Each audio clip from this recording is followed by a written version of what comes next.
All right, let's check back in with meteorologist Robert Spedit. Robert, it looks like you're tracking quite a bit of activity in the tropics right now. Yeah, we got a couple areas out here, Rich. You know, it is that time of year. It shouldn't be too much of a surprise, but I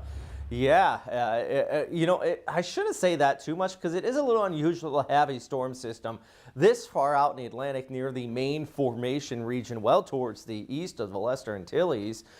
It is expected to become a hurricane too, by the way.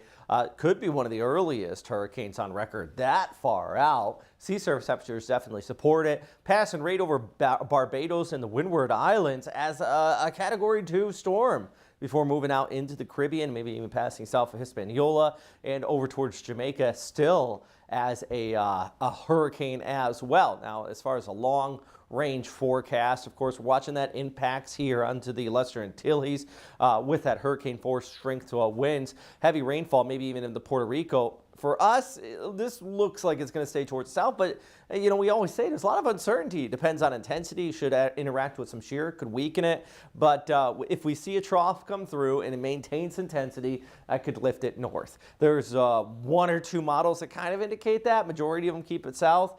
The point is a lot of uncertainty, friends. So at this point, you know, that would still be over a week out. It's amazing the technology we have nowadays that we can predict something over 1,000 miles away and where it's going to be headed. But want to keep a close eye on that one. How about locally, maybe getting you ready for the weekend, even over towards the Independence Day holiday? Well, yeah, today we're starting off with a series of cloud cover. Actually, we got a lot of stratocumulus outside. That's keeping things somewhat stable this morning. But as we go ahead through this afternoon, rinse and repeat over the last few days, we've seen this. Showers are going to be bubbling up again.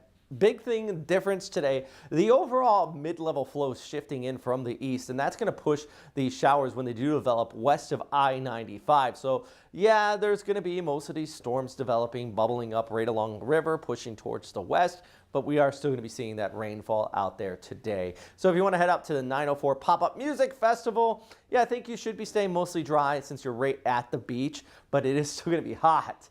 That's another key thing. Temperatures pushing up into the 90s out there with that heat index up near 100 degrees. Heading into Sunday, most storms stay west of 301 with that easterly breeze still keeping things moved off there. But yeah, it's still another hot and humid day on tap, and this is going to continue even heading into Monday, Tuesday, Wednesday. Now, Monday, I do anticipate some scattered showers to develop. So the heat index is going to continue to be up there, but so are the rain chances through Monday afternoon. Want to keep an eye on that just because we have a front that's going to be dipping on through, creating all sorts of instability, combined that with the heat and the humidity. That could be firing up some more storms. But after that front, it dries out nicely as we go ahead into the latter half of the